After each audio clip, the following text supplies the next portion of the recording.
gente, dando continuidade à nossa aula de cinética, nós vamos ver agora quais são os fatores que podem influenciar na velocidade de uma reação química, tá? Entre eles, a gente vai ver um pouquinho sobre superfície de contato, a temperatura, concentração e o uso de catalisadores, certo? Então, vamos começar pela superfície de contato. Primeiro, qual é a batata aqui que vai cozinhar mais rápido? Eu vou cozinhar mais rápido uma batata inteira ou uma batata em pedacinhos? Vocês já se pararam para perguntar isso? Por quê? Por que a batata em pedacinhos cozinha muito mais rápido do que uma batata inteira? Qual o motivo? Bom, vamos observar aqui o que a gente chama de superfície de contato. O que é a superfície de contato? Bom, cozinhar a batata é uma reação química, tá? Você vai colocar a batata lá com a água, ela vai cozinhar acontecendo uma reação. Então, vamos considerar que esses pedacinhos aqui, ó, são os pedacinhos da batata, tá? E aqui eu tenho uma batata inteira. E aqui ao redor eu tenho o meu reagente. Bom, a batata é um reagente. E o outro reagente ao redor aqui, que é a água. Então, quando eu coloco a batata inteira para cozinhar, a água pega em toda essa parte aqui, ó, de fora da batata, né, ó? Essas setinhas aqui, ó. É a superfície, é o contato que a água tem com a batata, é só esse aqui externo. Por dentro, você não consegue ter contato nenhum. Quando você corta a batata, né, em vários pedacinhos, então a água consegue ter em contato, ó, com mais pedaços, né, maior quantidade, digamos, do meu reagente, que seria a batata. Ou seja, isso aqui, eu aumento a minha superfície de contato. Eu faço com que os meus reagentes interajam mais um com o outro, certo? Então, quando vocês lembram como é que acontece uma reação química? A gente precisa de colisões efetivas. E o que é a colisão efetiva?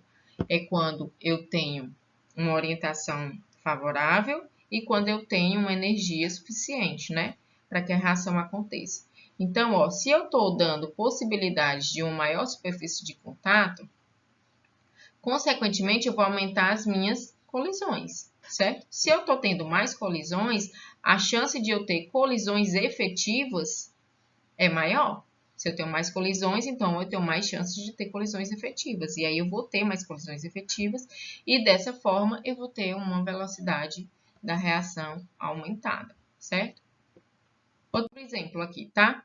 Então eu tenho aqui, ó, o carbonato de cálcio, CaCO3, que vai reagir com ácido sulfúrico de duas formas.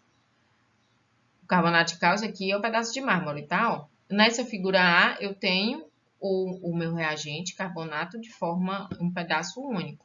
E aqui, ó, eu tenho ele fragmentado em forma de pó, certo? Um dos produtos dessa reação, ó, é o gás carbônico que está sendo aqui, ó, liberado de forma gasosa. E é o que a gente consegue ver aqui, ó, nesses pontinhos. Esses pontinhos aqui, ó, é o gás carbônico, tá? Se você só observar, você já consegue ver que aqui no pó de mármore você tem muito mais pontinhos representando o gás carbônico. A quantidade, ó, é a mesma. Vamos analisar o gráfico. Aqui, ó, em azul, eu tenho o mármore em pó, certo? E em vermelho eu tenho o mármore em pedaço. Observe assim, aqui, ó, a reação tem início aqui, ó. Com pouco tempo de reação, eu já produzi um grande volume de gás carbônico em pó, né? Quando a reação foi com mármore em pó. Para que essa mesma quantidade, esse mesmo volume de CO2 fosse produzido nessa segunda reação, olha o tempo que levou. Olha só, muito mais tempo, né? Ó, o tempo está aqui embaixo. Então, nesse tempo aqui foi que eu consegui produzir, liberar a mesma quantidade de gás carbônico que eu já liberei bem aqui, ó, no começo da reação. Então, quando você tem a superfície de contato, maior superfície de contato, aumento da superfície de contato, você vai aumentar as frequências das colisões, consequentemente vai ter mais colisões efetivas, ou seja, com orientação adequada e com aquela energia suficiente, né? Mais colisões por unidade de tempo e, consequentemente, uma maior velocidade da reação. É o mesmo que acontece, por exemplo, quando o nutricionista diz para você mastigar bem os alimentos. Quando você mastiga bem os alimentos, você aumenta a superfície de contato dos reagentes, que quem é o suco gástrico, né, que está lá na saliva. Então, aquilo dali vai reagir melhor, mais rápido, se você mastigar bem do que você engolir inteiro. Bom, outro fator que influi na velocidade das reações é a temperatura, tá? Então, vamos considerar lá aqui as batatas inteiras, tá? Em qual é a panela que vocês acham que a batata vai cozinhar mais rápido, tá? A panela aberta ou a panela de pressão? Então, a gente sabe que quando a gente quer cozinhar mais rapidamente um alimento, a gente usa a panela de pressão. Por quê? Por que ela cozinha mais rápido? Bom, na panela de pressão, você consegue alcançar temperaturas superiores a 100 graus Celsius, né? Porque está fechada, porque exerce uma pressão, então a temperatura aumenta. Consequentemente, eu consigo cozinhar bem mais rápido um alimento. Por exemplo, que tem aqui no livro de vocês, uma abóbora na panela comum leva de 20 a 25 minutos para cozinhar. Se eu colocar numa panela de pressão, eu vou levar no máximo 10 minutos. Pois bem, então como é que a temperatura influencia nessa reação? O que acontece mais rápido? Vamos observar aqui os gráficos, tá? Bom, aqui eu tenho um gráfico numa temperatura T1, certo?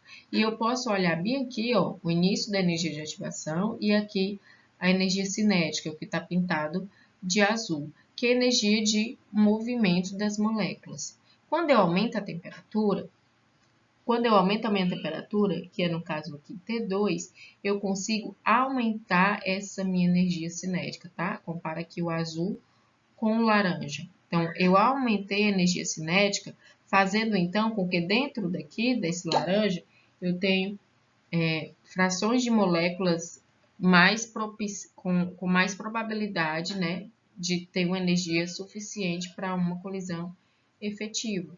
Então, quando eu aumento a temperatura, eu aumento a energia cinética das moléculas e, consequentemente, eu vou aumentar o número de colisões efetivas, tá? Então, ó, o tanto de moléculas que podem fazer colisões efetivas aqui, ó, na temperatura T2, que é esse laranja, comparada com o azul, tá? Então, dessa forma, eu aumento a velocidade da minha reação. O mesmo exemplo a gente pode considerar quando a gente quer conservar os alimentos, tá? Eu cozinhei aquela batata e agora eu quero conservar.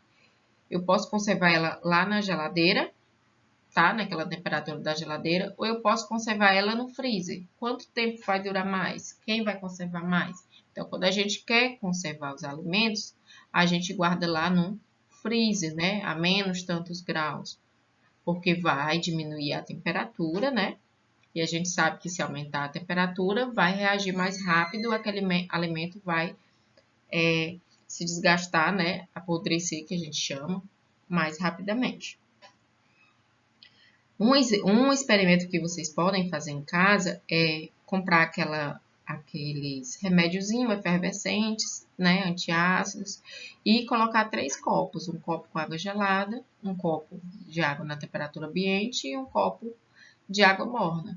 E ao mesmo tempo, você joga as 3 pastilhas, tá?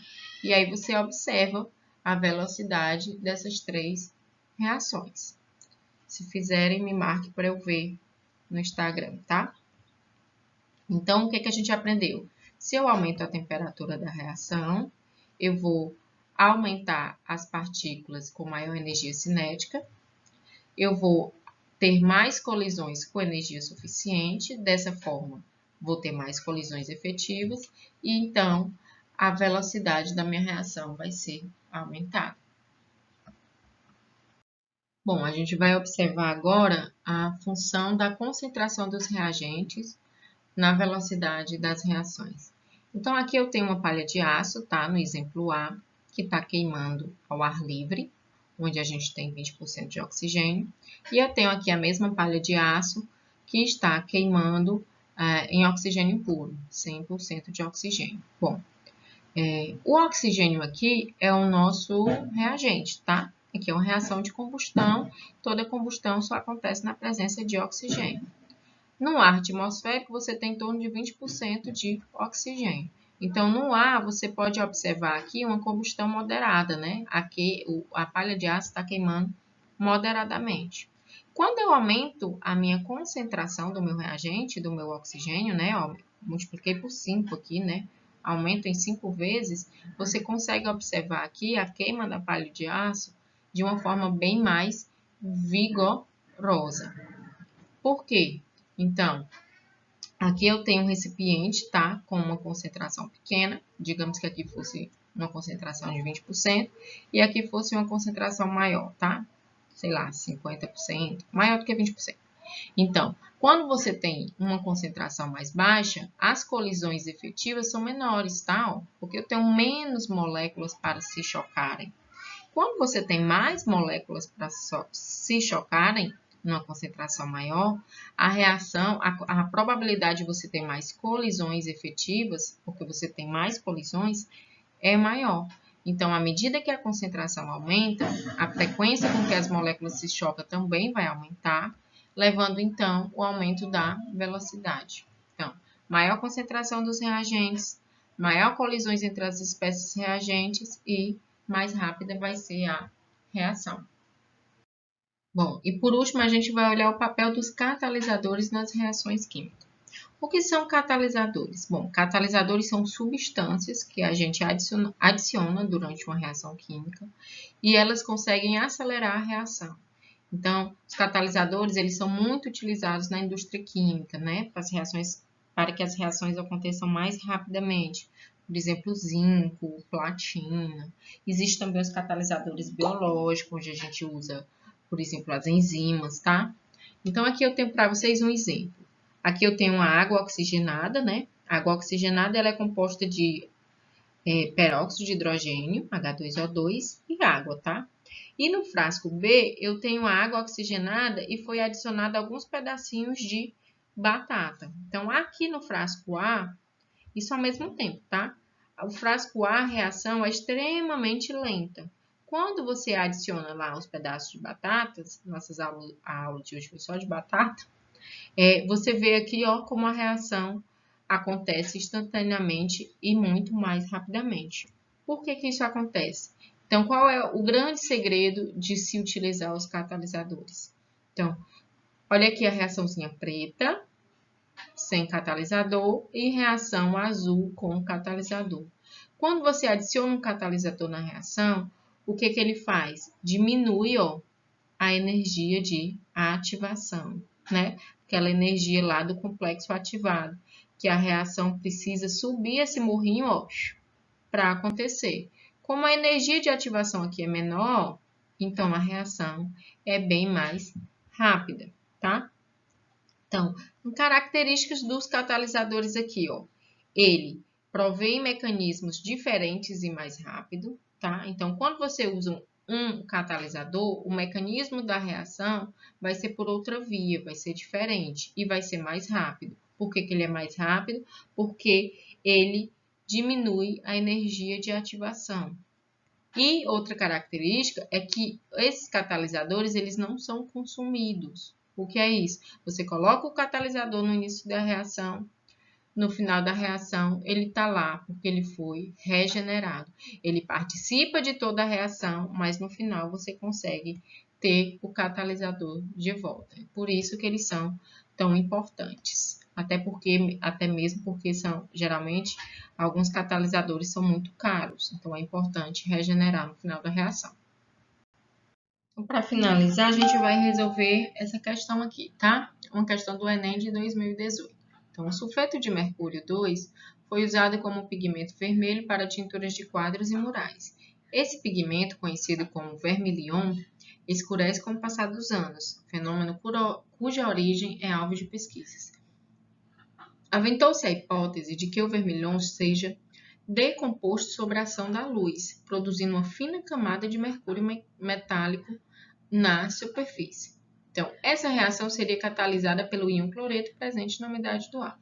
Bom, então o que a questão está dizendo? A questão está dizendo que o sulfeto de mercúrio é G, um enxofre, né? Aqui. Esse aqui é decomposto em mercúrio metálico. E isso acontece na presença do íon cloreto presente na umidade do ar, então Cl-. E ele me diz que esse aqui é o catalisador. E a questão pergunta, segundo a hipótese proposta, o íon cloreto atua na decomposição fotoquímica do vermilhão. Então, ele quer saber qual é a função do íon cloreto. O íon cloreto, a gente viu que ele faz o quê? Aumenta a velocidade da reação, diminuindo a energia de ativação. Então, letra C.